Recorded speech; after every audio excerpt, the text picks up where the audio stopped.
Bismillahirrahmanirrahim. Assalamualaikum warahmatullahi wabarakatuh. Waalaikumsalam warahmatullahi wabarakatuh. Alhamdulillahirabbil alamin. Wa bihi nasta'inu ala umuri dunya waddin. Wassalatu wassalamu ala asrofil anbiya'i wal mursalin wa ala alihi washabihi ajmain. Amma ba'du. Puji dan syukur marilah kita panjatkan kehadirat Allah Subhanahu wa taala. Salawat beserta salam semoga terlimpah curahkan kepada baginda Nabi besar Muhammad sallallahu alaihi wasallam, kepada keluarganya, para sahabatnya, dan semoga kita diakui sebagai umatnya sampai akhir zaman. Amin ya rabbal alamin. Yang terhormat Kepala Sekolah SMP Al-Quran Ustaz Ahmad Samsudin MPD, dan yang saya banggakan Dewan Guru SMP Al-Quran, terima kasih atas kehadirannya hari ini dalam rangka diseminasi budaya positif modul 1.4. Baik, disiplin positif atau budaya positif ya.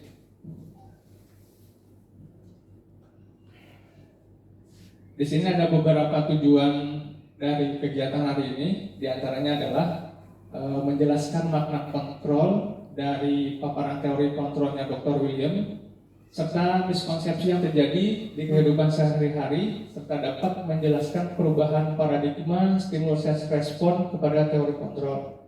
Kemudian yang kedua, menjelaskan makna disiplin positif dan mengamati penerapannya di lingkungannya, serta kaitan teori kontrol dengan 3 motivasi perilaku manusia. Selanjutnya ada menjelaskan pentingnya memilih dan menentukan nilai-nilai kebajikan yang akan diyakini dan disepakati seluruh warga sekolah sehingga kelak tercipta sebuah budaya positif. Tujuannya itu ada 3 ya. Kemudian, nah kita bermain dulu sebentar ya. Kita berpasang-pasangan ya. Ada yang menjadi A, ada yang menjadi B. Nanti silakan ditentukan saja. Ya. Anda dan teman Anda akan melakukan kegiatan cobalah buka. Dan Anda adalah A, tugas Anda adalah mengepalkan salah satu tangan Anda dan coba Anda bayangkan bahwa Anda menyimpan sesuatu yang sangat berharga di dalam kepalan tangan Anda. Kemudian Anda perlu menjaga benda tersebut sekuat tenaga dan Anda karena begitu pentingnya untuk kehidupan Anda gitu. Jadi nanti silakan dibayangkan ada benda yang sangat berharga di dalam kepalan tangan teman-teman semua. Kemudian tugasnya B adalah ya nanti yang jadi B tugasnya coba dengan segala cara untuk membuka kepalan tangan teman yang satunya. Caranya bebas ya.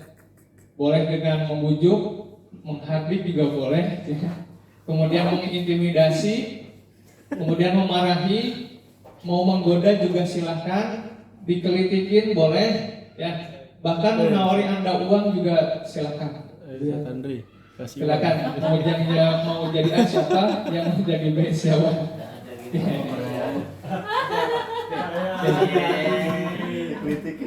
Ya, mau dirayu silakan, digoda silakan. Kasih upil boleh? Terserah yang bebas. Silakan. Yang A yang mana? Yang A boleh ditentukan masing-masing bisa. Oh ini boleh A, boleh ini A. Yang kiri B, ya. Ya boleh yang menggoda dong.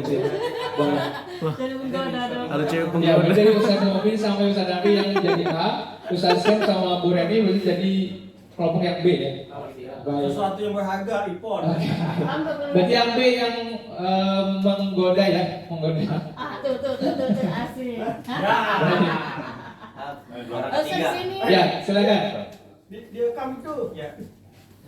Ganggu aja di posisi enak juga. Buka dong Ustaz. Buka tolong bantuin buka. Asal ada orang yang punya baik kasih. Iya, teman-teman bantu. Apa coba? Langsung buka ya kan. Buka lah, jangan nggak dibuka. Udah disuruh buka nggak mau coba. Nanti kasih sertifikat. Buka apa? Enggak. Apa susah di sini coba. Buka aja sih kalau Nanti dikasih uang sama Sasafar tadi nanti loh. Sasafar kasih duit dulu. Coba. Oke, sama-sama. Aku pulsa ya. Nah, pulsa Adi. Buka. TikTok. Nah, bener, bener. Topik Buka. sini. Baik. Tadi ke Hardik sama Ya, tadi boleh ya menggoda juga boleh, merayu silakan. Atau mau memberi uang juga silakan. Kemudian tadi dia kasih kata oleh-oleh. Oke, yang kelompok A ada yang dibuka tadi selain Ustaz Mukmin. Oh yang lain nggak ada ya? Kamu Oke. Gampang tergoda dia. Tergoda. Dikasih uang ya tadi ya. Gampang dirayu. Gampang dirayu. Gampang Dulu, disogok. dulu coba. Ya. Gampang Apakah Anda atau B membuka kepalan tangan Anda? Tadi ada yang membuka dan ada yang tidak ya. Nah, kira-kira alasannya apa? Kenapa yang tadi yang Ustaz Mukmin ya? Nah, Ustaz Mukmin boleh dijelaskan nggak kenapa alasannya dibuka? gampang disogok ya. Saya membuka kepala saya karena orang yang ingin tahu apa yang terdapat di dalam kepala saya itu adalah sahabat saya sendiri. Jadi ketika kita punya rahasia terus kita buka curhat dengan teman kita, mudah-mudahan itu ada menghilangkan sedikit beban yang ada dalam diri kita. Insyaallah. Terima kasih Ustaz Mukmin. Kita beri tepuk tangan dong buat Ustaz Mukmin. Ada tadi perwakilan yang tidak dibuka siapa? Topik tuh. Topik. Keras kepala dia. Pelit dia mah. Keras kepala dia. Udah dibentak-bentak juga. Alasan kenapa tidak dibuka itu this is mine, punya saya.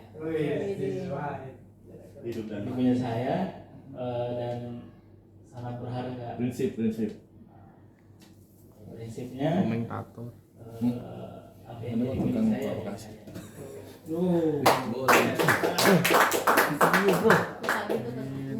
Ya, tadi kalau Ustaz Mukmin itu alasannya karena beliau sahabat, gitu ya, sahabat dekat. Jadi ketika kita punya rahasia terus diceritakan ke teman, ya kan sahabat ya udah pasti bisa menjaga rahasia. Kemudian kalau misalkan ada masalah bisa cerita dan bisa meringankan masalah kita juga. Seperti itu ya, Ustaz Mukmin. Ya. masalah juga. Berbeda dengan Ustaz Taufik, tadi Ustaz Taufik tidak membuka karena memang yang ada di genggaman Ustaz Taufik itu sesuatu yang sangat berharga gitu ya, sangat berharga dan ya udah ini milik saya gitu. Kesimpulannya dari permainan ini adalah siapa sebenarnya yang bisa mengontrol diri kita, siapa yang bisa mengontrol gitu ya, untuk membuka atau tidak membuka. Kita sendiri. Ya diri kita sendiri ya, betul. Jadi yang memegang kendali penuh atas kehidupan kita yang memang kita sendiri. Kita mengizinkan atau tidak mengizinkan itu keputusan ada di kita sendiri. Ini tadi sudah adalah.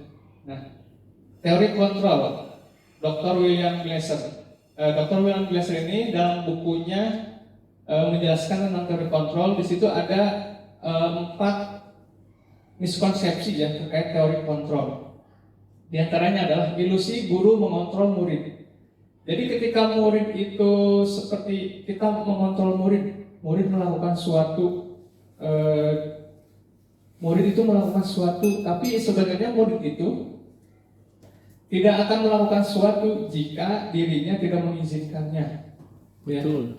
Ya. Jadi kalaupun murid itu melakukan apa yang kita perintahkan untuk kita lakukan, itu hanya murid itu sedang mengizinkan dirinya untuk dikontrol, dan kontrol yang terjadi pada saat itu adalah menjadi kebutuhan dasar si murid tersebut gitu, yang menjadi kebutuhan dasar bahwa posisi kontrol itu adalah menjadi kebutuhan dasarnya. Jadi si murid itu mengizinkan dirinya untuk dikontrol. Kemudian ada ilusi bahwa semua penguatan positif, efektif dan bermanfaat. Selanjutnya ada ilusi bahwa kritik dan membuat orang merasa bersalah dapat menguatkan karakter. Kemudian yang terakhir ada ilusi bahwa orang dewasa memiliki hak untuk memaksa. Selanjutnya, nah, bagaimana seorang bisa berubah dari paradigma stimulus respon kepada pendekatan teori kontrol?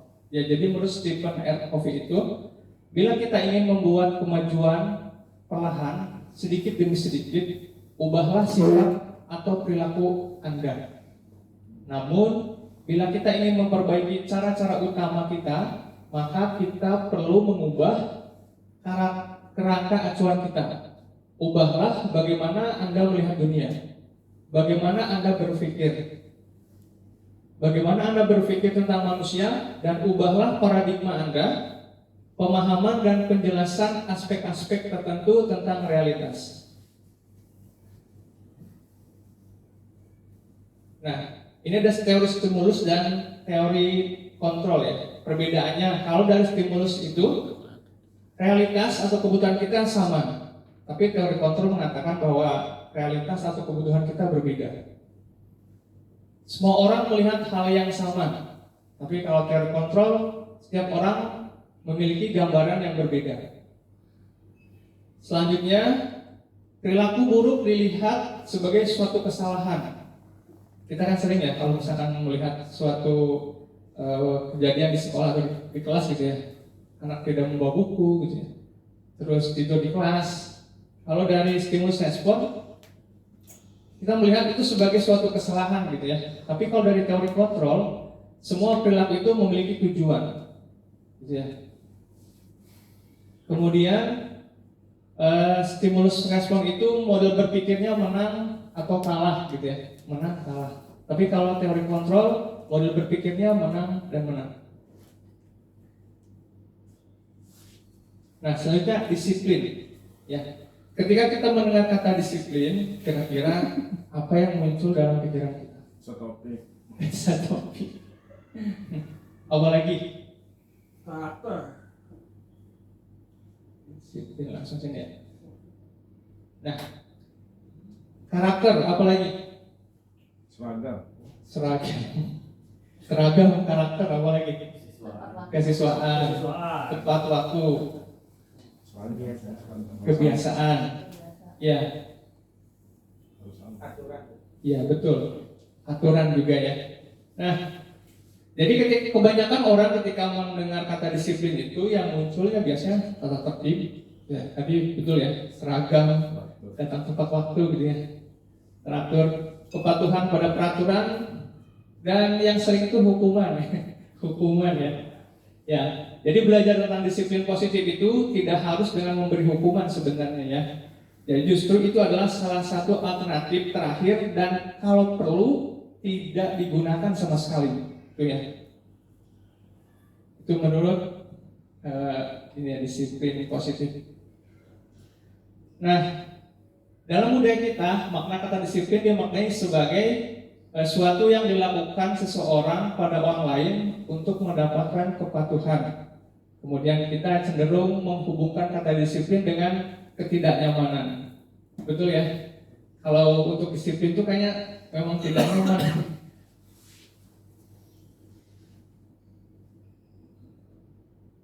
Nah, sebagai pendidik, tujuan kita adalah menciptakan anak-anak yang memiliki disiplin sehingga mereka bisa berperilaku dengan mengacu pada nilai-nilai kebajikan universal dan memiliki motivasi intrinsik bukan ekstrinsik. Tujuannya itu ya. Nah, apa sih nilai-nilai kebajikan gitu ya? Di sini ada beberapa organisasi ya. Ada beberapa organisasi yang mencetuskan nilai kebajikan. Yang pertama dari profil pelajar Pancasila, dia memiliki 6 nilai kebajikan yang dimulai dari beriman sampai kreatif. Kemudian yang IBO Primary Years Program juga mengeluarkan nilai-nilai kebajikan. Ada toleransi, rasa hormat, kemudian integritas, mandiri, dan selanjutnya.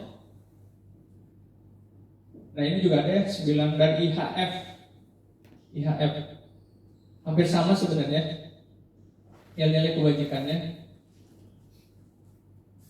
Ada empati, suara hati, kontrol diri, rasa hormat, kebaikan, toleransi, kemudian keadilan. Nah ini juga menurut proyek nilai-nilai kebajikan ya. Ada banyak sekali dari mulai peduli sampai yang paling ujung pengertian. Nah selanjutnya cepat aja ya karena memang masih banyak. Teori motivasi, hukuman dan penghargaan, kemudian restitusi.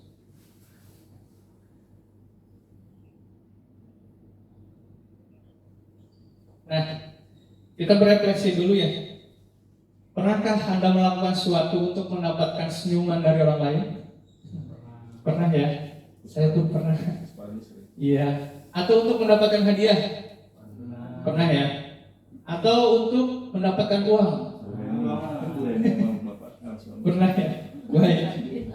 Ya, karena memang 3 motivasi perilaku manusia ini ya, menurut Diane Gossen dalam bukunya Restructuring School Discipline menyatakan ada 3 motivasi perilaku manusia. Yang pertama memang untuk menghindari ketidaknyamanan atau hukuman.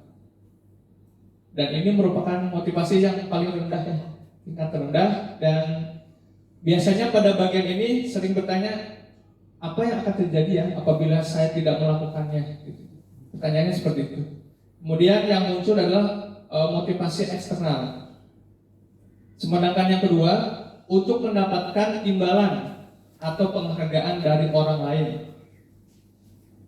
Nah, dalam motivasi yang kedua ini biasanya yang muncul adalah motivasi sama ya, masih motivasi eksternal. Dan yang ketiga, yang paling ideal, untuk menjadi orang yang mereka inginkan dan menghargai diri sendiri dengan nilai-nilai yang mereka percaya. Dan ini sudah termasuk ke dalam motivasi intrinsik. Ini asal. Nah, hukuman konsekuensi ya. Jadi tindakan terhadap suatu pelanggaran pada umumnya berbentuk hukuman atau konsekuensi, gitu ya. Dan restitusi di sini memperkenalkan ya bahwa restitusi adalah proses menciptakan kondisi bagi murid untuk memperbaiki kesalahan mereka sehingga mereka bisa kembali kepada kelompok mereka dengan karakter yang lebih kuat. Dan restitusi juga merupakan suatu proses kolaboratif yang mengajarkan murid untuk mencari solusi atas masalah yang mereka hadapi. Kemudian membantu murid berpikir tentang orang seperti apa yang mereka inginkan. Nah, di sini ada beberapa contoh kasus ya. Oh, ini perbedaannya dulu ya antara hukuman dan disiplin. Hukuman itu merupakan identitas gagal ya sebenarnya kalau dari materi yang ini.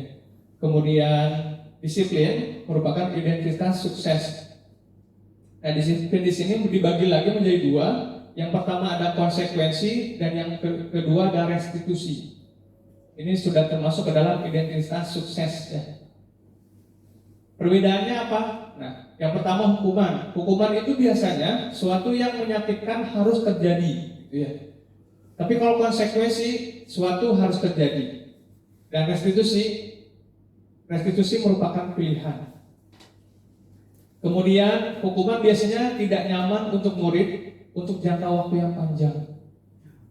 Sementara konsekuensi tidak nyaman untuk murid dalam jangka waktu pendek. Nah, sementara restitusi menguatkan murid dalam jangka waktu panjang. Hukuman itu murid akan tersakiti, sementara konsekuensi murid dibuat tidak nyaman. Dibuat tidak nyaman ya dengan peraturan yang sudah kita sepakati bersama. Kemudian restitusi murid mendapatkan penguatan. Dan masih banyak lagi ya. Nah, ini contohnya yang kalimatnya seperti ini ya kalau yang hukuman. Peraturannya adalah kamu harus gitu ya, peraturan. Kalau dalam konsekuensi anaknya ditanya, apa peraturannya? Gitu ya. Mampukah kamu melakukannya? Tapi kalau dalam restitusi, apa yang kamu yakini, apa yang bisa kamu lakukan untuk memperbaiki masalah ini, gitu aja langsung ya. Jadi ketika anak melakukan sebuah kesalahan, langsung ditanya, apa yang kamu yakini, apa yang bisa kamu lakukan untuk memperbaiki masalah ini. Jadi di sini yang diminta membuat solusi adalah anak tersebut ya, anak yang melakukan kesalahan, bukan kita yang bukan kita sebagai guru yang memberikan solusi. Tujuannya adalah untuk melatih anak itu supaya mereka bisa berpikir kritis ya, berpikir kritis, bisa menyelesaikan solusi dari masalah yang mereka hadapi. Kemudian hukuman itu negatif dan konsekuensi itu netral dan restitusi positif. Ini kalimatnya gini ya, kalau yang hukuman awas kalau dilakukan lagi ya, nanti awas kamu. Biasa hukuman itu mengancam ya, mengancam. Kalau konsekuensi, lakukan apa yang saya katakan. Gitu ya. Misalkan disuruh apa ya? Kalau konsekuensi, push up. Kemudian restitusi, apa hal ini yang sesungguhnya ingin kamu lakukan. Jadi kayak ditanya gitu ke siswanya yang melakukan kesalahan.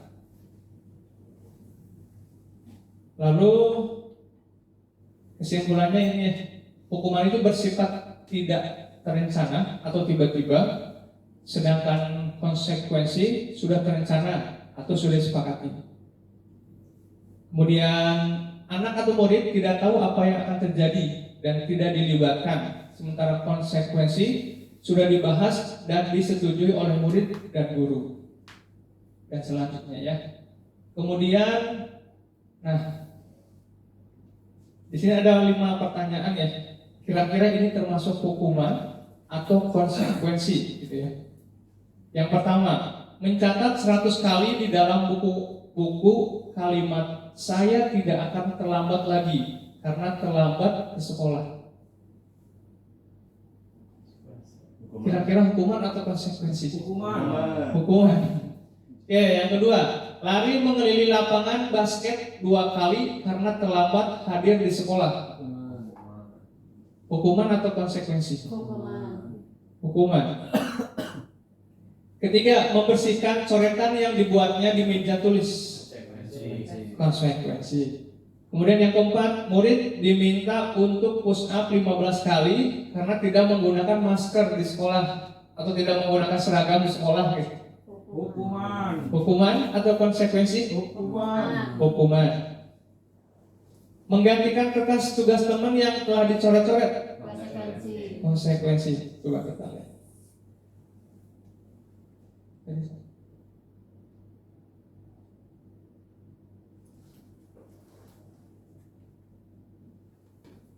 Ya, yang pertama tadi sanksi ya, konsekuensi. Kemudian yang kedua hukuman, ketiga sanksi, hukuman dan sanksi. Nah, dihukum oleh penghargaan. Saat kita berulang kali menjanjikan hadiah, pernah nggak ketika kita ngajar di kelas gitu, terus menjanjikan anak-anak hadiah? Nggak. Ada yang pernah? Pernah ya? Ada yang pernah ada. Nah, saat kita berulang kali menjanjikan hadiah kepada anak-anak agar berperilaku bertanggung jawab atau kepada seorang murid agar mempelajari sesuatu yang baru atau kepada siapa lagi ya, agar melakukan pekerjaan yang berkualitas, sesungguhnya itu kita sedang berasumsi kepada mereka tidak dapat melakukannya, ya. Atau mereka tidak akan memilih untuk melakukannya. Nah, Alfie Wohen itu mengemukakan baik penghargaan maupun hukuman adalah cara-cara mengontrol perilaku seseorang yang menghancurkan potensi untuk pembelajaran yang sesungguhnya. Karena menurut Tuhan itu, secara ideal tindakan belajar itu sendiri adalah penghargaan yang sesungguhnya gitu ya. Nah, pengaruh jangka pendek dan jangka panjang. Penghargaan itu efektif jika menginginkan seseorang melakukan sesuatu yang kita inginkan dalam jangka waktu pendek. Tapi kalau dalam jangka waktu panjang ya, misalnya kita masuk kelas, kita menjanjikan hadiah terus dan terus, maka motivasi anak-anak tuh, oh beda nih. Kalau misalkan hari ini kita mendapat hadiah, pasti semangat. Tapi kalau misalkan tidak dijanjikan akan diberi hadiah, biasanya lemes ya, tidak bersemangat gitu. Kemudian penghargaan tidak efektif ya. Jadi suatu penghargaan itu adalah suatu benda atau peristiwa yang diinginkan, yang dibuat dengan persyaratan hanya jika Anda melakukan hal ini, maka Anda akan mendapatkan penghargaan yang diinginkan. Ya, saya pun pernah di kelas 8 2 tahun yang lalu ya, ketika pelajaran bahasa Inggris itu, di akhir materi saya nanti yang nilainya bagus gitu, atau yang bisa jawab soal dikasih hadiah. Ternyata belajarnya memang semangat ya, yang tadinya juga lemas gitu, tapi ternyata ketika dikasih hadiah di akhir jadi agak semangat. Tapi minggu depannya begitu nagih, minta lagi dan lagi gitu ya. Jadi memang benar ya, penghargaan itu tidak efektif jadinya. Nah, ada juga penghargaan rusak hubungan ya. Kemudian penghargaan mengurangi ketepatan. Ini ada riset ya. Ada riset. Ternyata hasil anak yang mendapatkan penghargaan itu jawabannya banyak yang tidak tepat dibandingkan dengan anak-anak yang hanya diberitahu jawaban yang benar. Nih, kemudian penghargaan juga menunjukkan kualitas. Ini berdasarkan riset ya. Kemudian, nah, penghargaan juga mematikan kreativitas. Selanjutnya penghargaan itu adalah menghukum. Menghukum gimana? Jadi penghargaan itu menghukum mereka yang tidak mendapatkan penghargaan gitu ya. Misal dalam sistem ranking misal, mereka yang mendapatkan ranking kedua dan seterusnya akan merasa paling dihukum ya. Wah, saya berarti paling belum pintar gitu ya. Tidak seperti yang peringkat 1 mendapatkan piala juara gitu ya. Ternyata ini merupakan penghargaan itu menghukum ya. Nah, motivasi dalam diri kalau saya langsung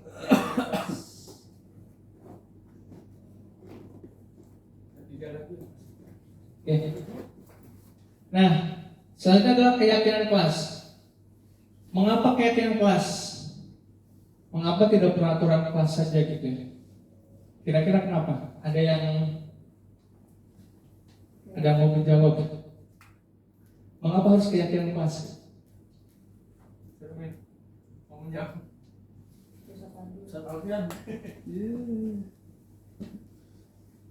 Baik, saya mencoba untuk menjawab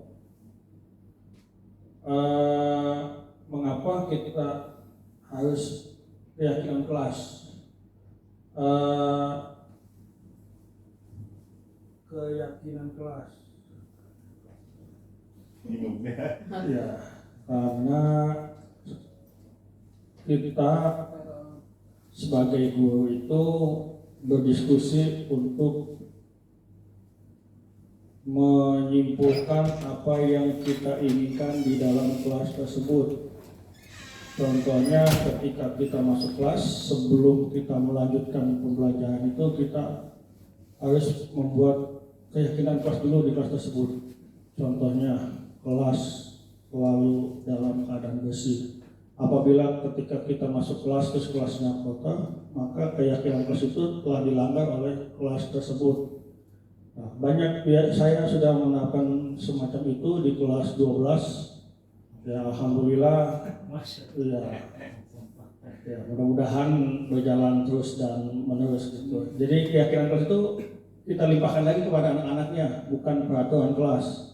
Kalau keyakinan kelas ketika anaknya melanggar, kita bisa mengingatkan bahwasanya kita waktu di awal pembelajaran kita sudah membuat keyakinan kelas. Masa keyakinan kelas yang sudah kita sepakati kalian melanggar lagi? Maka dari itu kalian harus melaksanakan keyakinan kelas yang kita buat. Mungkin itu saja. Terima kasih. Baik, terima kasih Ustaz Mumin. Boleh terima. Ya. Kenapa keyakinan kelas? Ya? Kenapa tidak peraturan kelas saja? Nah, mungkin jawabannya adalah keyakinan kelas perlu keselamatan. Ya, mengapa kita memiliki peraturan tentang penggunaan helm pada saat mengendarai kendaraan roda 2? Lapor polisi. Mau ditilang. Apa ditilang? Menghindari kecelakaan. Apalagi? Meminimalisir cedera. Oke, meminimalisir cedera. Ya, mengikuti peraturan tata tertib lalu lintas. Dia rambutnya bersih kata Pak. Baik. Mengapa kita memiliki peraturan tentang menggunakan masker dan mencuci tangan setiap saat? Menjaga edukasi. Iya, kebersihan ya. Masya Allah. Meminimalisir tertular virus ya Virus. dan penyakit. Apalagi? Ya. Keyakinan ya. Yang pertama mungkin jawabannya adalah keselamatan tadi ya, menggunakan apa namanya? Ya, menggunakan helm saat berkendara, keselamatan. Kemudian cuci tangan, kesehatan ya, keselamatan. Masker. Kesehatan juga bisa ya? Iya. Kesehatan, keselamatan. Nah, nilai-nilai keselamatan atau kesehatan inilah yang kita sebut sebagai suatu keyakinan. Jadi nilai kebajikan universal tadi yang di awal tadi yang banyak banget ya. Ya betul banyak banget. Disepakati secara tersirat maupun tersurat, lepas dari latar belakang, suku, negara, bahasa, dan agama. Jadi semuanya meyakini hal itu. Jadi seorang akan lebih tergerak dan bersemangat untuk menjalankan keyakinan. Tujuannya itu ya, bisa lebih tergerak dan lebih termotivasi daripada hanya sekedar mengikuti serangkaian peraturan tertulis tanpa makna. Nah, pembentukan keyakinan kelas itu, keyakinan kelas bersifat lebih abstrak ya. Lebih abstrak itu apa sih? Lebih Nyata. Tidak nyata. tidak nyata ya. Tidak tampak. Daripada peraturan yang lebih rinci dan konkret. Jadi kalau peraturan mah biasanya lebih rinci. Misalkan apa kalau di kelas apa? Tertulis. Tata tertib. Ya di tata tertib ya. Tata tertib itu biasanya lebih ke peraturan. Misalkan duduk rapi gitu ya. Atau jangan ngobrol. Nah itu masuk ke peraturan. Jadi keyakinan kelas itu berupa pernyataan-pernyataan yang universal, yang tadi ya, yang umum. Kemudian pernyataan keyakinan kelas itu senantiasa dibuat dalam bentuk positif. Jadi kalau misalkan jangan ribut, nah itu peraturan kelas ya. Kalau di keyakinan kelas itu bentuknya harus positif. Kalau dipraktekin itu lama sih, bisa sampai 2 jam pelajaran bisa. Ya, keyakinan kelas hendaknya tidak terlalu banyak ya, supaya mudah diingat. Jadi kalau membuat keyakinan kelas jangan terlalu banyak. Kalaupun misalkan nanti ada yang sama, boleh digabungkan saja dalam satu keyakinan. Kemudian keyakinan kelas sebaiknya suatu yang dapat diterapkan di lingkungan tersebut. Semua warga kelas hendaknya ikut berkontribusi dalam membuat keyakinan kelas lewat kegiatan curah pendapat. Jadi modelnya sama yang seperti yang kita lakukan di kelas, berdiskusi dengan anak-anak. Keyakinan kelas kita itu apa, atau peraturan kelas yang biasanya dibuat itu apa. Guru juga bisa memberikan ide, kemudian nanti ditinjau kembali ya keyakinan kelas dari waktu ke waktu. Selanjutnya, nah di sini ada 4 pertanyaan ya. Kira-kira keyakinan kelas kita sebutkan deh apa sih keyakinan kelasnya gitu ya, atau nilai kebajikannya apa kira-kira. Yang pertama, kembalikan barang ke tempatnya. Kira-kira nilai kebajikannya apa? Rapi. Untuk memudahkan penggunaan kembali. Memudahkan, apalagi Tanggung jawab. tanggung jawab. Hadir di sekolah 15 menit sebelum pembelajaran dimulai. Disiplin. Dilarang merokok. Jangan. Jangan. Di kelas mah nggak ada yang merokok. Kesehatan. Iya, nilai kebajikannya adalah kesehatan. Gunakan masker. Kesehatan sama ya. Keselamatan. Iya. Nih, kembalikan barang ke tempatnya. Jadi tanggung jawab ya nilai universalnya atau nilai kebajikannya. Kemudian hadir di sekolah 15 menit sebelum pelajaran dimulai. Berarti menghormati orang lain. Kemudian komitmen. Dilarang merokok. Tadi betul ya, kesehatan. Gunakan masker juga kesehatan.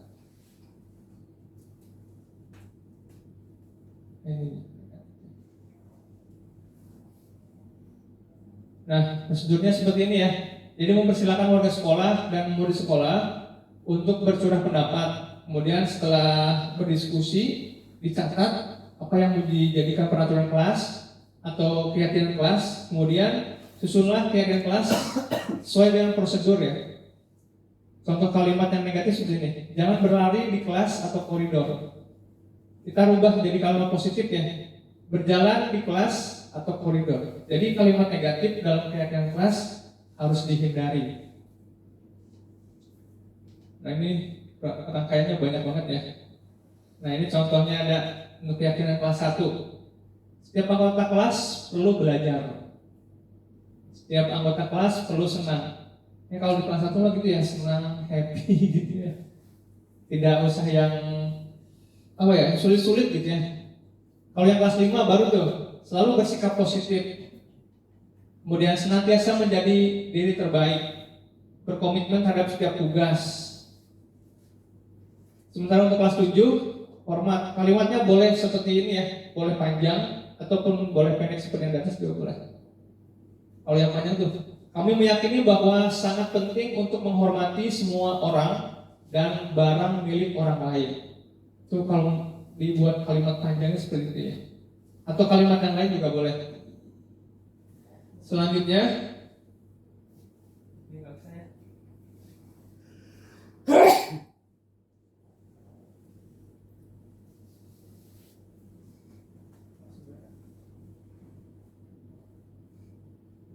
nah, langsung ke kebutuhan dasar manusia dan nilai dan dunia berkualitas. Karena masih ada 3 lagi.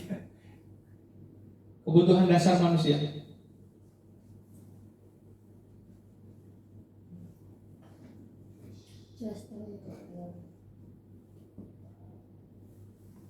Nah, 5 kebutuhan dasar manusia itu ada yang pertama bertahan hidup ya, bertahan hidup. Kemudian yang kedua ada penguasaan. Yang ketiga kasih sayang dan rasa diterima. Kemudian ada kebebasan. Kemudian ada kesenangan. Dulu saya sebelum belajar materi ini, saya sering emosi di kelas. Kalau lihat anak-anak yang kelas ujung itu kan, terutama hari Senin Kamis gitu ya, itu banyak yang, ya saya pernah marah-marah lah di kelas 7B waktu itu ya, karena memang hampir semua kelasnya itu kelelahan gitu di kelasnya. Tapi setelah belajar teori ini, jadi sadar gitu, oh ternyata memang ketika anak di kelas kelelahan itu atau ngantuk yang memang kebutuhan dasarnya agak tidak terpenuhi, mereka tuh memang benar-benar lelah gitu ya. Kalau lelah tuh ya harus istirahat. Jadi setelah tahu teori ini, saya masuk kelas tuh jadi agak sedikit, oh jadi nggak usah marah-marah deh gitu. Jadi guru BK ya? Jadi kayak guru BK betul. Jadi gitu aja nggak apa-apa. Iya. Ya tapi nggak di ini juga, tidak dipersilakan juga. Tetap diingatkan ya. Cuman lebih jadi nggak perlu marah-marah gitu, jadinya nggak kayak dulu. Kalau waktu itu setengah kelas tidur juga, bawahnya jengkel gitu, pengennya marah-marah. Tapi setelah tahu teori, oh ternyata ada teorinya ya. Jadi mereka itu kayak gitu karena memang ada kebutuhannya yang tidak terpenuhi. Senangan. Jadi saya lebih sadar kalau mereka butuh tidur. Senang tidur. Ya, bisa penguasaan, kesenangan, kebebasan juga sama ya.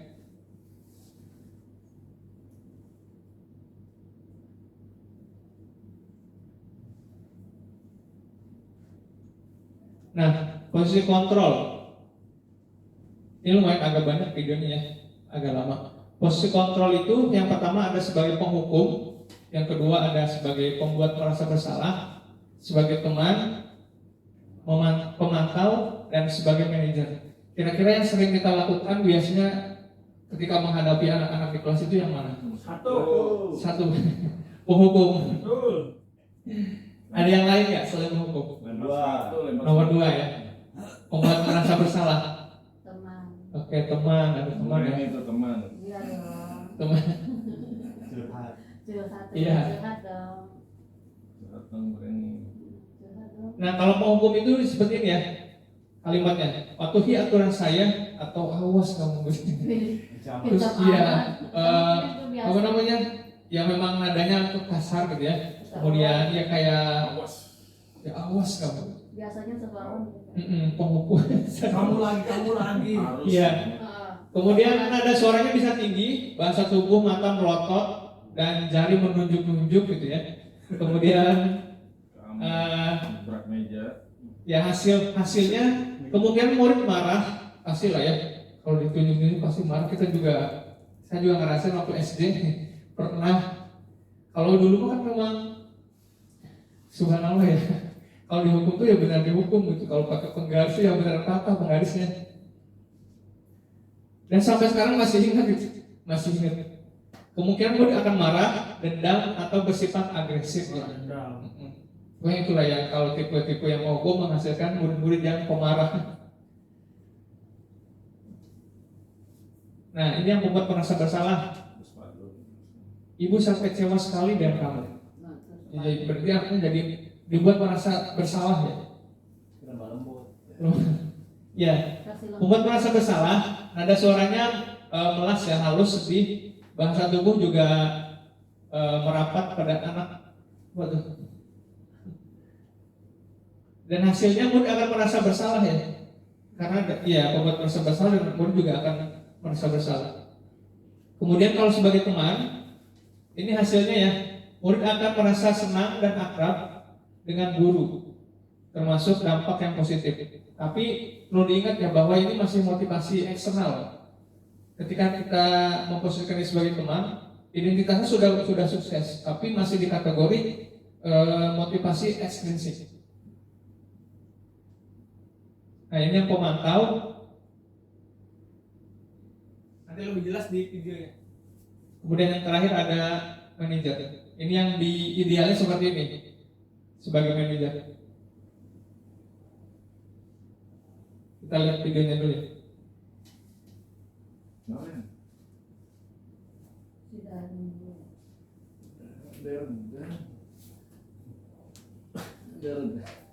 Antum ya?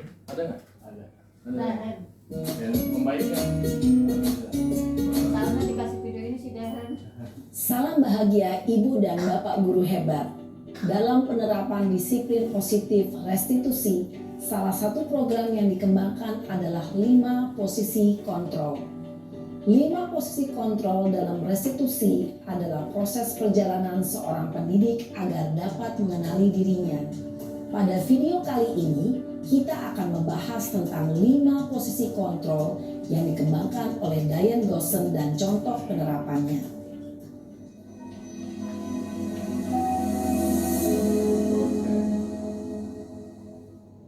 5 posisi kontrol itu adalah 1. Posisi penghukum.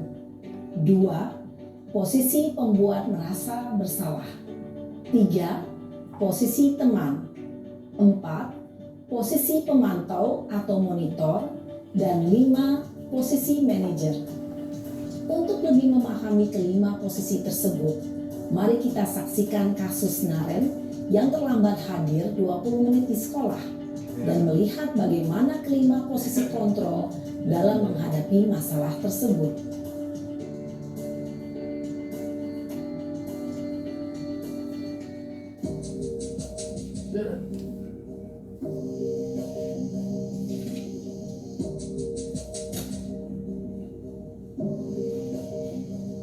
Naren, sini kamu. Mulai ini. Selamat pagi Bu. Selalu terlambat. Kamu deh, pasti terlambat. Maaf Bu, saya Apa? Apa coba? Alasan kamu apa lagi? Kapan sih kamu tidak terlambat? Malas sekali ya kamu jadi anak. saya Dasar pemalas. Gak kapok-kapok sih kamu. Sudah berapa kali terlambat? Sana, kamu keliling lapangan basket 2 kali. Kenapa saya harus keliling lapangan basket Bu? Kenapa? Kamu melawan ibu? Berani-beraninya jawab. Sudah terlambat, masih berani jawab pula. Sekarang, keliling lapangan basket 5 kali sekalian. Biar kapok. Cepat. Pergi sana ke lapangan basket. Posisi penghukum biasanya berbicara dengan nada tinggi, menghardik, menunjuk-nunjuk, menyakiti, dan menyindir. Hukuman bisa berupa fisik maupun psikis. Ibu dan Bapak guru hebat, dampak yang terjadi pada murid ketika guru berada pada posisi penghukum adalah murid cenderung akan memberontak, bahkan menyimpan dendam.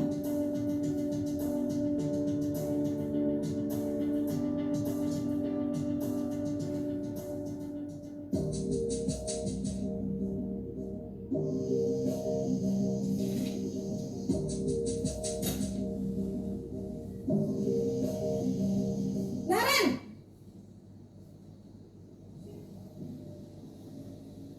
Selamat pagi, Bu. Naren, kamu kenapa terlambat lagi, nak? Ya Tuhan, Naren, kamu senang ya bikin ibu susah ya? Kalau kamu terlambat lagi, nanti ibu yang ditegur bapak kepala sekolah, nak. Disangka ibu tidak bisa membina kamu. Duh, gimana ini? Maaf, Bu. Duh, Gusti Naren, kamu suka ya kalau ibu ditegur bapak kepala sekolah? Terus, sekarang ibu harus tulis apa ini di buku absen? Ini kamu sudah sering terlambat loh. Ibu harus apa coba? Maaf, Bu. Maaf sekali. Ya sudah, lain kali jangan bikin ibu susah lagi ya nak ya. Ibu tidak akan kuat lagi kalau kamu begini terus. Bisa jantungan kalau ibu ditegur bapak kepala sekolah. Sana cepat ke kelas. Maaf ya, Bu. Maaf sekali. Posisi pembuat rasa bersalah berbicara dengan nada tenang, cenderung lembut. Namun kata-kata yang diutarakan membuat murid merasa menjadi orang yang gagal, memandang buruk dirinya sendiri, merasa tidak berharga, dan tidak sanggup membahagiakan orang lain. Ketika guru mengambil posisi pembuat rasa bersalah, murid akan menganggap dirinya yang bersalah dan ia akan menyimpan emosi negatif tersebut di dalam dirinya.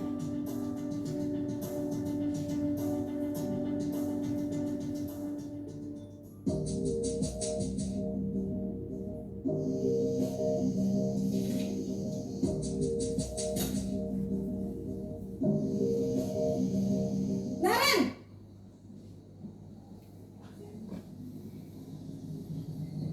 Selamat pagi, Bu.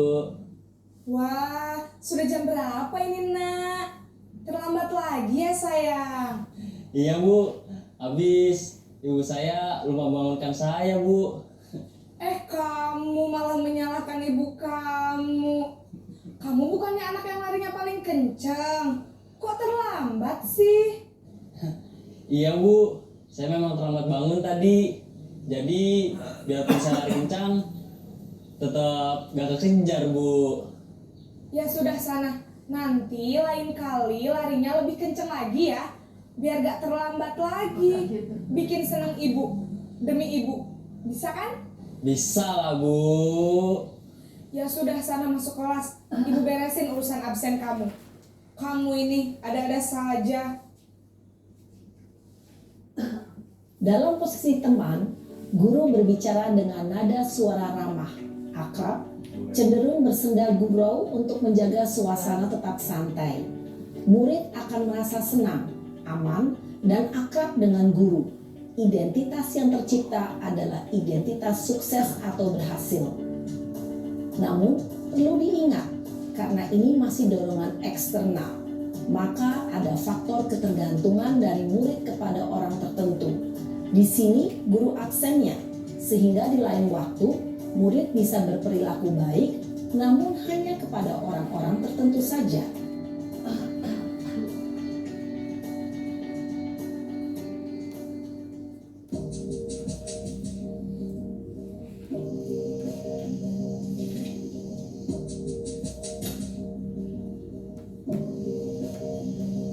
Naren,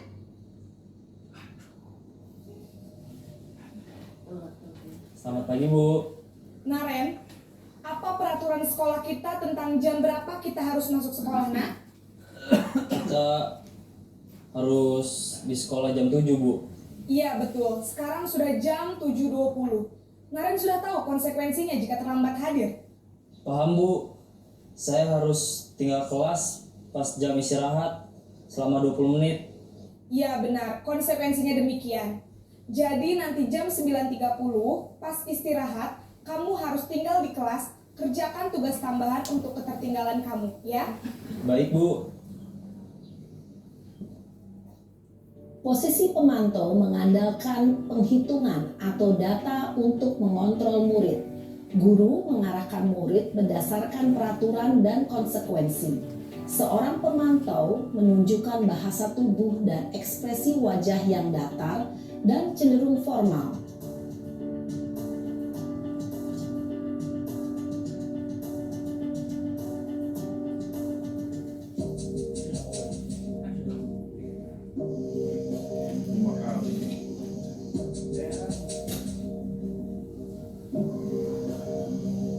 Naren,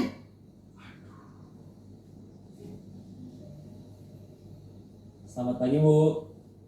selamat pagi Naren. Maaf, Bu. Saya terlambat. Iya, sekolah masuknya jam 7, sekarang sudah jam 7.20. Jadi sekarang bagaimana ini Naren? Maaf, Bu. Saya lupa setel alarm saya semalam. Baiklah, menurut kamu, keyakinan sekolah yang mana yang perlu kamu tingkatkan? Menghargai diri sendiri dan orang lain mungkin ya, Bu. Setuju. Jadi, apakah Naren meyakini prinsip saling menghormati tersebut? Iya, Bu. Saya meyakininya. Apakah Naren bersedia memperbaiki masalah keterlambatan ini? Bersedia, Bu. Bagaimana kamu akan perbaiki masalah keterlambatan ini? Saya akan coba untuk tidak lupa menyetel alarm saya, Bu. Baik, kalau Naren lupa menyetel alarm di rumah, ada orang yang kira-kira bisa bantu mengingatkan tidak? Ada, Bu. Kakak saya, Kak Emma. Ada lagi selain Kak Emma? Selain Kak Emma, ada ibu saya. Baik, jadi yang mengingatkan Naren adalah Kak Emma dan ibu kamu ya? Kira-kira akan mulai start alarm kapan nih Naren? Setelah pulang sekolah, akan segera saya lakukan. Baik, jadi Naren akan setel alarm untuk bangun besok pagi dan akan diingatkan oleh kakak dan ibunda Naren ya. Ada lagi yang mungkin perlu dilakukan Naren agar tidak terlambat bangun lagi? Tidak ada, Bu. Baik Naren, terima kasih untuk kerjasama kamu. Sekarang kamu perlu kembali ke kelas untuk belajar. Baik, Bu. Terima kasih. Posisi manajer adalah posisi kontrol yang disarankan untuk membimbing murid memiliki sikap disiplin yang positif, yaitu murid yang mandiri, bertanggung jawab, dan dapat memecahkan masalah. Tujuan dari posisi ini adalah agar murid dapat berefleksi atas tindakannya. Guru akan dengan tulus memberikan pertanyaan-pertanyaan bermakna, sehingga membuat murid dapat belajar dari kesalahannya dan mencari sebuah solusi untuk menyelesaikannya. Ibu dan bapak guru hebat, setelah mengamati adegan kelima posisi kontrol tadi, kira-kira posisi mana yang paling ideal? Posisi mana yang dapat menunjang motivasi intrinsik murid? Ya, tentu posisi manajer. Posisi ini memang posisi ideal yang ingin dituju setiap pendidik. Pada posisi inilah, guru dapat menerapkan disiplin positif yang berpihak pada murid, yang memerdekakan murid.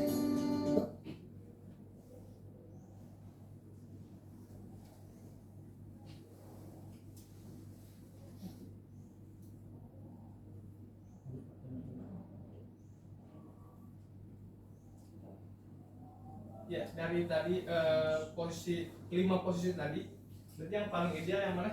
Manajer. Yang manajer ya. Meskipun dalam kesehariannya saya juga sering mempraktekkan hukum ya, tapi yang memang posisi ideal dari kelima posisi ini adalah posisi manajer.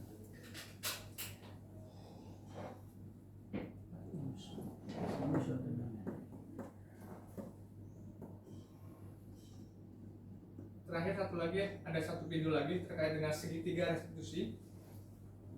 Jadi segitiga restitusi itu adalah yang satu menstabilkan identitas, kemudian validasi tindakan yang salah, kemudian yang terakhir menanyakan keyakinan.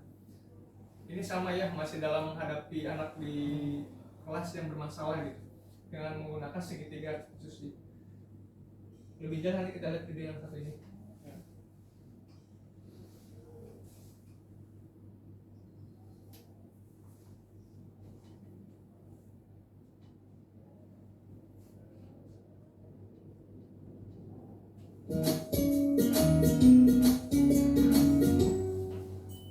Salam dan bahagia Ibu dan Bapak guru hebat. Pada video kali ini kita akan membahas tentang salah satu program disiplin positif yang diterapkan di lingkungan sekolah yang dikenal dengan nama restitusi.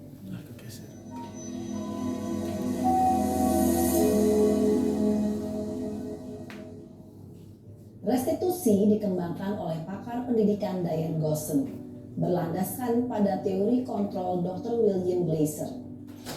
Segitiga restitusi adalah suatu proses dialog yang dijalankan oleh guru atau orang tua agar dapat menghasilkan murid yang mandiri dan bertanggung jawab.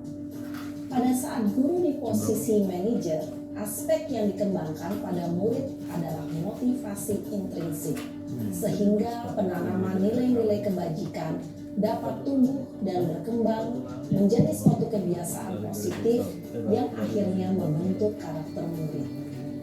Proses dialog ini terdiri dari 3 langkah yang digambarkan pada ketiga sisi pada segitiga restitusi. Sisi pertama adalah menstabilkan identitas. Sisi yang kedua adalah validasi tindakan yang salah. Dan sisi yang ketiga adalah menanyakan keyakinan. Ibu dan Bapak guru, berikut ini akan ditunjukkan bagaimana seorang guru berada dalam posisi manajer menggunakan penerapan segitiga restitusi.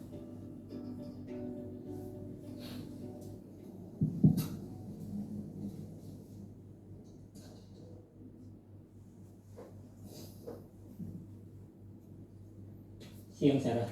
Siang Pak. Sudah lama gak ketemu Sarah. Kenapa hari ini ada di sini? Kesel Pak, kesel banget. Masa aku dikatain tukang fitnah Pak? Ya aku marah lah. Aku balik katain Eka di depan kelas. Kesel banget. Oh begitu. Ya pasti kamu marah dan kesal.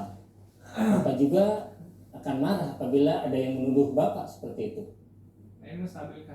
Kemudian pada saat itu kamu mau melakukan apa?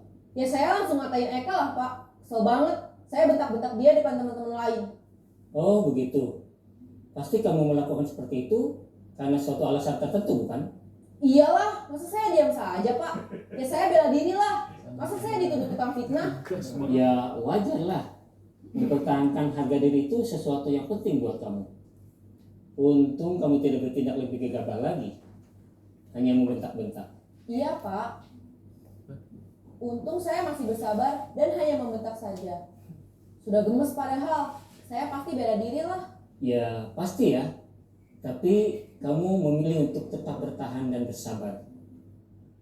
Kamu memilih untuk tidak berbuat lebih parah lagi bukan? Iya. Nah, sekarang coba kita lihat lagi tindakan kamu yang bentak-bentak Eka di kelas. Tindakan kamu itu kira-kira sesuai dengan keyakinan kelas atau prinsip kamu tidak? Enggak lah Pak. Capek Pak jadi pemarah. Jadi keyakinan atau prinsip mana yang kurang sesuai dengan keinginan kamu? Ya, saya sebenarnya sangat menghargai orang lain. Mungkin saat itu saya menjadi emosi. Jadi tidak menunjukkan sikap itu. Kamu meyakini tidak? Menghargai orang lain itu penting buat kamu. Yakinlah Pak. Iya, setuju. Kita harus saling menghargai. Namun, ada juga keyakinan yang kita sepakati yang perlu kita jalankan apabila kita sedang marah, bukan? Ya, saya bisa lebih proaktif. Mulai dengan diri sendiri. Saya bisa jadi lebih bersabar, mengambil waktu jeda untuk berpikir mau apa selanjutnya. Kira-kira kamu bersedia memperbaiki masalah ini tidak? Bersedia Pak. Kalau kamu memperbaiki masalah ini, kamu akan menjadi orang seperti apa? Saya akan menjadi orang yang bertanggung jawab kali ya Pak. Dan senantiasa proaktif. Iya, menurut kamu bagaimana rasanya menjadi orang seperti itu? Ya nyaman lah, bangga bisa bersabar dan menahan diri. Baiklah kalau begitu. Yuk kita pikirkan bagaimana memperbaiki masalah ini.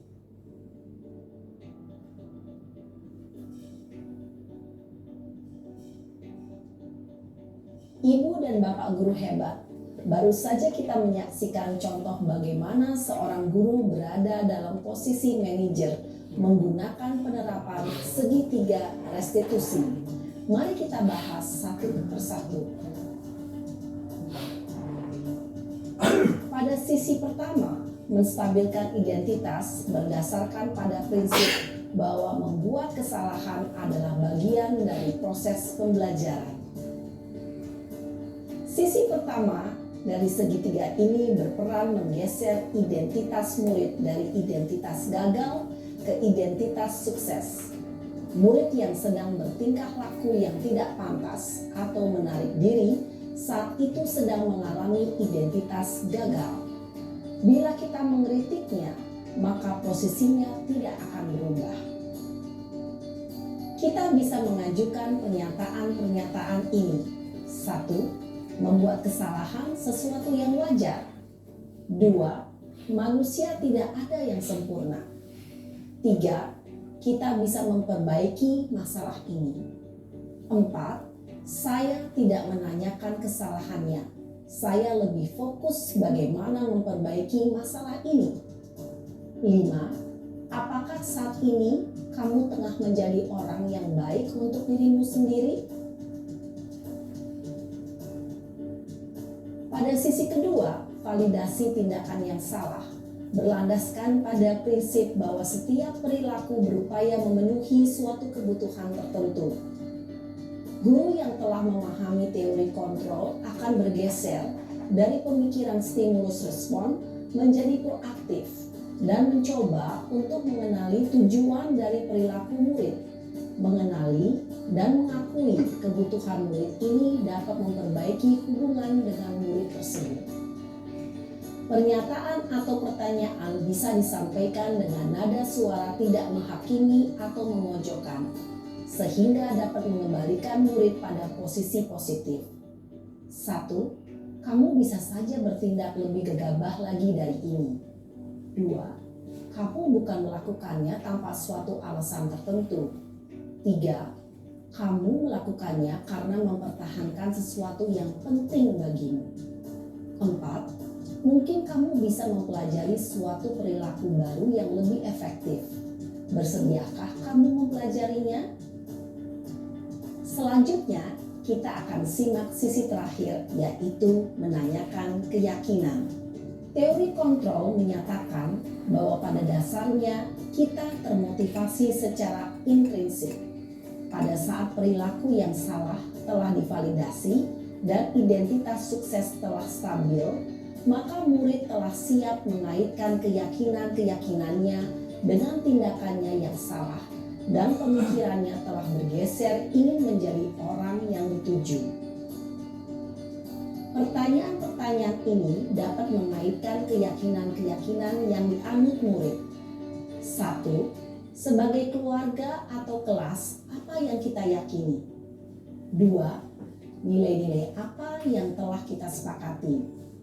3. Seperti apa gambaran sebuah kelas yang ideal bagi kamu? 4. Kamu ingin menjadi orang seperti apa?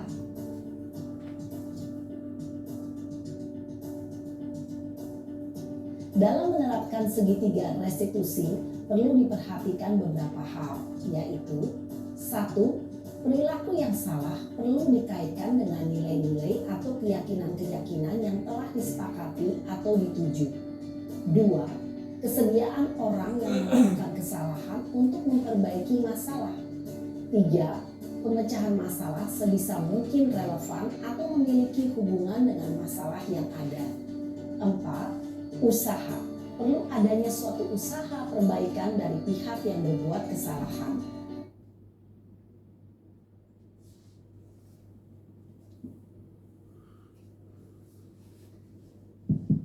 Ya, baik teman-teman. Jadi itu ya, idealnya sebenarnya ada di posisi manajer ya. Tapi dalam kenyataannya memang perlu latihan sih. Tidak harus langsung kita menerapkan dari posisi manajer. Bisa mungkin dari sebagai teman dulu ya, teman pemantau gitu. Tapi memang idealnya posisinya sebagai manajer.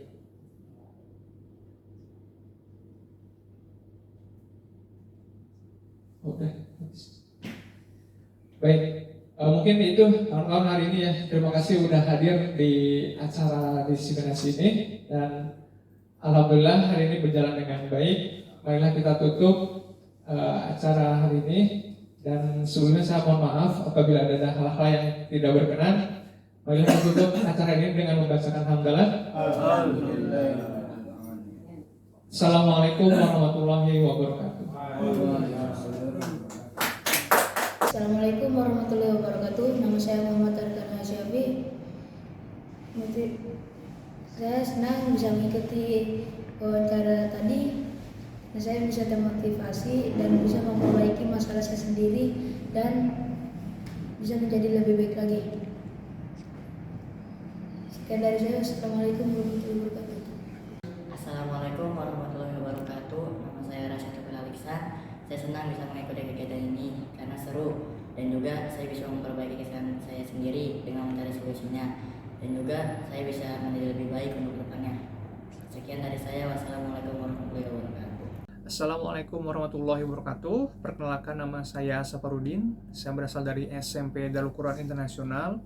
Jujur saya sangat senang sekali mengikuti kegiatan program calon guru penggerak ini, karena di sana banyak materi-materi yang luar biasa yang sangat bermanfaat sekali untuk saya tentunya, terutama pada modul 1.4 ini terkait dengan budaya positif.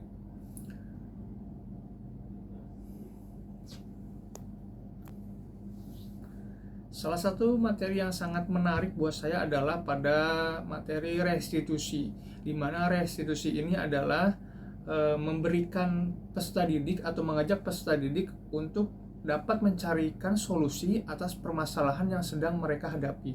Jadi tidak semata-mata guru yang memberikan solusi atas permasalahan yang sedang mereka hadapi, namun pada posisi restitusi ini peserta didik diminta untuk mencarikan solusi atas permasalahan yang sedang mereka hadapi. Kemudian pada materi 5 posisi kontrol, jujur sebelum saya mengetahui modul ini, posisi saya biasanya atau yang sering saya lakukan adalah sebagai penghukum. Ternyata penghukum itu adalah merupakan identitas gagal. Materi lain yang tidak kalah menarik dari modul ini adalah terkait dengan 5 kebutuhan dasar manusia. Sebelum saya mempelajari modul ini, ketika saya belajar di kelas dan menemukan hal-hal yang mungkin tidak baik ya ketika bertemu dengan peserta didik, seperti halnya ketika melihat peserta didik tidur di dalam kelas atau mereka tidak mengerjakan tugas, saya merasa sangat kesal ya dan emosi. Tapi setelah saya mempelajari terkait dengan 5 kebutuhan dasar ini dan mengetahui penyebabnya kenapa mereka melakukan hal demikian, ternyata memang ada kebutuhan-kebutuhan yang sedang mereka penuhi. Sehingga setelah mempelajari modul ini saya menjadi lebih tahu dan tidak merasa kesal lagi dan tidak harus marah-marah dalam menghadapi peserta didik. Kemudian materi yang sangat tidak kalah menariknya adalah terkait dengan 5 posisi kontrol, di mana di sana dijelaskan ada 5 posisi kontrol kita sebagai guru. Yang pertama sebagai penghukum, yang kedua sebagai orang yang pembuat merasa bersalah, dan yang ketiga sebagai teman, yang keempat pemantau, dan yang kelima yang ideal adalah sebagai manajer. Kecenderungan saya sebagai guru biasanya saya memposisikan diri sebagai teman, namun terkadang tidak dipungkiri saya juga suka melakukan atau memposisikan saya sebagai penghukum. Dan untuk implementasi ke depan harapannya saya bisa memperbaiki semua ini, bisa memposisikan diri menjadi posisi yang ideal, yaitu menjadi posisi manajer. Mungkin itu yang bisa saya sampaikan. Terima kasih. Assalamualaikum warahmatullahi wabarakatuh.